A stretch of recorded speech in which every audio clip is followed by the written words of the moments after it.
that homosexuality becomes accepted in a society or in that system, shit falls. That's the point. That's the point. The point of no return. What I want to know, I've been on that whole trip that been thinking, JC. That's an interesting question. I've been wondering. You ever notice something? Between her and Beyonce, him and Beyonce, they have how many videos together? And none of the videos are they in the exact same scene, as far as I know. Unless it's somebody There's one where 5 or 6 videos. That dance that the white girl say she do that jungle dance. That's That's the song that they did together. Can't Get Over You or something like that. We're never in the same scene, like the same. Deja vu. They're in the same scene for a Except for moment. that. I think that's For like a minute, for like a second. But this is a ritual thing.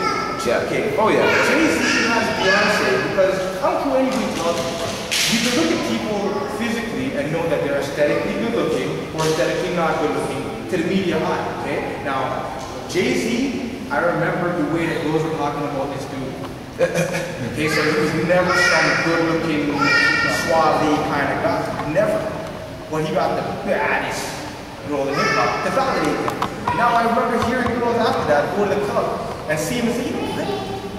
He's not like that. Because they're looking at the whole persona and the vibe and everything, you know what I mean? And wait, some really attractive girl finds him good-looking, so what am I missing? It's that whole expert opinion thing again, you know what I mean? So that's why, like, for example, if you go into a club and you have a nice little girl with you, or vice versa, you have a nice little guy with you, your stock market value starts to raise up. Because now everybody's like, wait a minute, what does he have? Wait a minute, what does she have? You know what I'm saying? So this is the way these guys play. But it's not like to say that these guys are necessarily, you know, like, interacting on a God and earth kind of vibe with their females. I mean, even Solange, to me, is more credible than Beyonce. At least she had a child, but then again, now, where's the child? Somebody was talking about how the child is very, very, very fair skinned, and it could be a ritual baby. I have no idea, this is pure speculation on why, and I have no idea. But I look at Beyonce and I see she's the gatekeeper. She, even after, you see when Kanye West went on stage and did that thing with Taylor Swift, and he went there and said how he should have won or whatever? Yeah. Okay. First of all, to me, when he said that, that's the first time I can say to myself that Kanye said something that I would say, okay, I agree with you. See when he said Bush don't love black people? That's freaking obvious. Like for you to say that, I know that's when you listen to stuff, okay? This one might not have thought about this stuff until I see Beyonce's response to it. Okay? Because Kanye's already the wild kind of guy, and now this gives Taylor Swift credibility. Yeah, you think he's doing so hard on me. What do you think he's trying to do? Listen, when I hear Eminem song, I'm like, yo, my children, it's not funny. That sucks. Every one of these guys come up with I immediately start to punch fire on it. And the reason why I'm burning fire on it is not because all these guys are really just crap. I just understand what the vibe is. They're trying to change the face. So I'm saying, okay, you know what? I'm going to counter that every single time I see this blonde hair face saying stuff I'm not supposed to be saying. I'm going to counter that every single time, right? So now when my daughter's like, Kanye West is so arrogant. Why would he go on stage and say, how does she even know? It happened at 11 o'clock at night. She wasn't watching that. But the kids in her school are talking about that. How do they even know? Because their parents are talking about this stuff. It's a whole social thing now, construct that's been formed, right? And so now, with these individuals, given credibility, they're like gatekeepers again. And these are the same guys that are getting Parker in the behind. And I thought, for example, for a minute, that Kanye might have been on some credibility. But when you take a look at everything, and the response that Beyonce came with after, to give the credibility, I look at them as, oh, that's all stage. I cannot watch that and say, that is so fundamental, because I didn't even know her name. People were saying, yo, you hear what Kanye said about this girl? And they say her name, and I'm like, who is this? Who's this person? Like, I never knew she existed exactly until that thing. I was actually just reading an article about Beyonce, and she admits that when she's on stage, she is this different person, which is this person, it's all Ma Sun kind of related. It's like the eye makeup on her, and the same as Aaliyah used to have in one video, this eye makeup brings out this so-called dual entity that she is, this fiery, sexual, whatever she is. She admits that that's who she is. She kind of goes through a possession, she says. Wow. That's what. If I can get it again, I'll bring it in for the Yeah, eye. that's the whole nationality. It's all chemistry. vibe. It's all like. That's the whole nationality vibe. Sasha Fierce is That's the it. strong man. Sasha Fierce. That's her name. Sasha Fierce is the strong man that she's using in order to do whatever madness she wants to do out there, right? Because Beyonce is a church girl and she doesn't want to just mess up the image of Beyonce by painting up her face and dying. Same thing with Eminem, all right? Man said I'm Slim Shady and I killed my wife and I don't care about my children or whatever. That made it okay. That made it all right. I'll never forget Sticky Fingers came on and he used to say some crazy stuff. And everybody was like, oh, Sticky Fingers, he's a crazy guy. We shouldn't listen to Sticky Fingers, or we shouldn't listen to that stuff. But then when Eminem came on and said the same things, it's okay because It's okay. His alter ego saying it and he's so creative. And this is him letting out his creative side. And then we allow this stuff to happen. Caucasian. That's the whole thing. That's the bottom line. The whole thing is that when these Caucasians come out, to me, even when his first song came out, My Name Is, I think I said this on my last day. There's no way that I could have dropped that song, Big Daddy Kane, LL Cool J, KRS-One. Nobody I know that's black could have dropped that song out and it run Straight up. The song sucked. Straight up. And I know it. And so now he came now and dropped the song, and then we said, okay, let it go on. Even though we know they're going to run it 100 times a day on the radio station, we're still supposed to say, yo, come on, Dad, you can't come in and dance. I remember if you look at the way that's going on, I was talking to my friend the other day, if you look at the movies that are made about hip-hop, I was saying, which of the movies that were made autobiographically about MCs, right? Which movies? So a man was saying Crush Groove is not a movie like that. To me, in my opinion, Beat Street, they're not movies like that. Because those movies are dealing with hip-hop in general. Crush Groove is dealing with Def Jam's label in general, right? If you look at the first movie, the biography movie, Vanilla Ice. All the hip-hoppers that came through before Vanilla Ice is the first movie. And after Vanilla Ice, the next guy to get it is Eminem. It's not a coincidence. They've been waiting for a guy to come and be Elvis. You know, they've been waiting. You know what I'm saying? So that's what happened. That's what I was like. No. That's like exact same thing. That's why, as I say, when Stewie said that thing where he goes up to a Family Guy, oh, you're just hip-hop, but you're not black, so there's a perfect amount of danger. I said to myself, this is just crazy, because you just spelled it out exactly as to what's going on right now. Even though it's perfect Perfect amount of danger, so you're risky enough for everybody to like, but you're not black, so you're not going to do anything. I know you're not gonna, you know what I mean? Even won't fly off the hinge. the record, right? If you look at the historical record, we're not the guy that's divided God. I use other kind of expletives, but we're not that guy.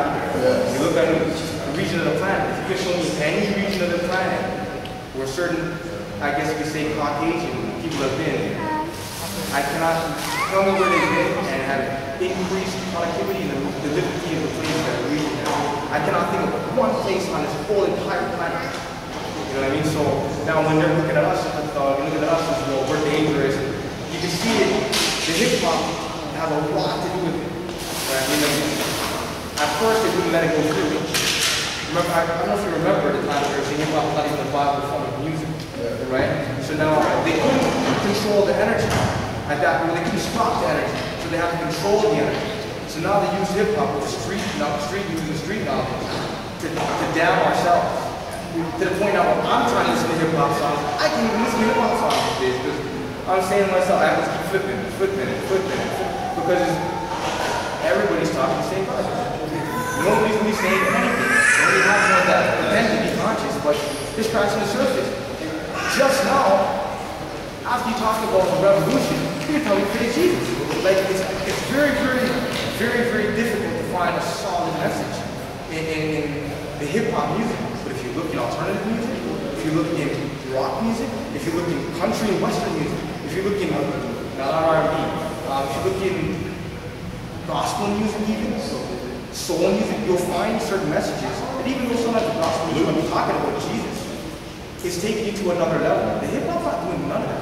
There's no message beyond get out like you need in the hip-hop world.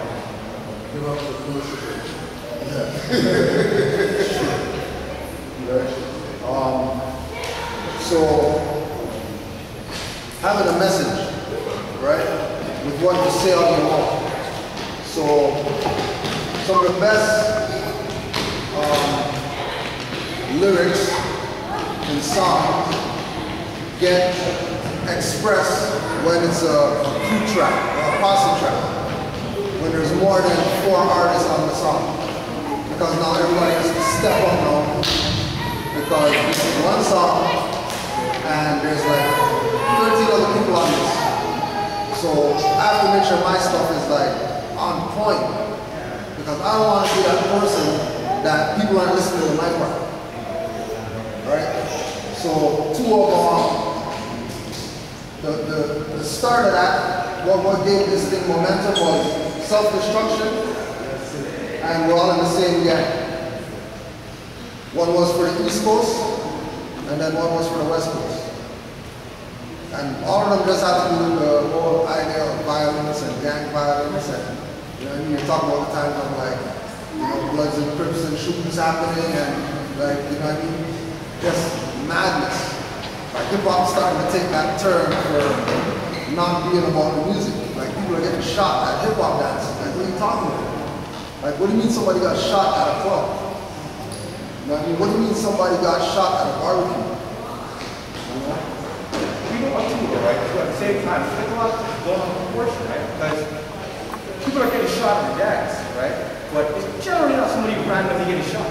Man are doing their hustle, man are doing their thing, they have beef with somebody, they get up in the dance because they wanted to go to the dance, and something happens. Now hip-hop, Yeah. you know what I mean? Now the hip-hop song, the immediate culprit, it was because it was a hip-hop song. If these guys walked up on any toilet, anywhere, that was a problem. You know what I mean? But because they can use hip-hop as some kind of a tool to keep us divided amongst ourselves, because now you have people saying, you know, I'm not going to no hip-hop dance, gangster over there. And people are really afraid to go and express themselves and have fun now. They're looking at us.